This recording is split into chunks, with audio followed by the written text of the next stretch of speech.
For all intents and purposes, Malcolm's new job at Baring wasn't very different from his old job at Kniga. He was still running orders through the Osaka exchange, most of his time spent reading Nikkei blogs for traders in Tokyo, except now he had a phone as well as club books to take orders from London, Hong Kong, and Singapore. Baring's office had much bigger staff than Kniga's. In recent years, Baring's had grown to the largest foreign brokerage in the town, but much of the office staff was involved in more mundane tasks of retail equities and client coddling.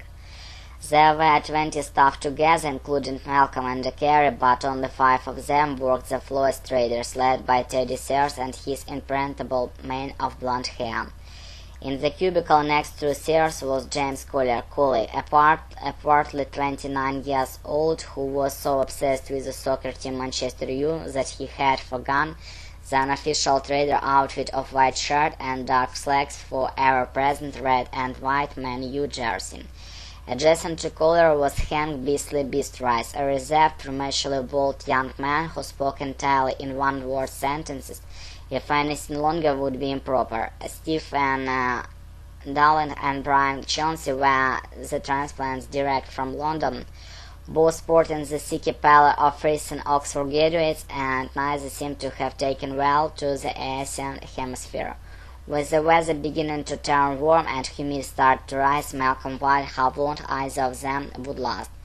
The office manager was a man known only as Mr. Barrister. He was tall, almost a Carey's height, with long horse-like face and thinning brown hair.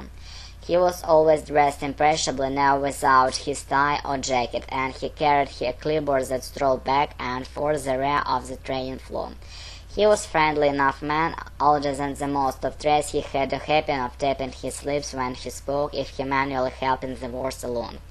In his gait and tenor he reminded Malcolm of some of his professors back at Princeton. Perhaps because the office was simply more crowded, there was much more barter at Baring's than at Kniga. As far as Malcolm could tell, to the Baring's traders there were only 3 worthwhile topics: soccer, football, as it known to the Englishmen, rugby and sex. Of the 3, sex was the favorite. The Baring's boys seemed obsessed with the subject even more than the American expats. That was saying a lot.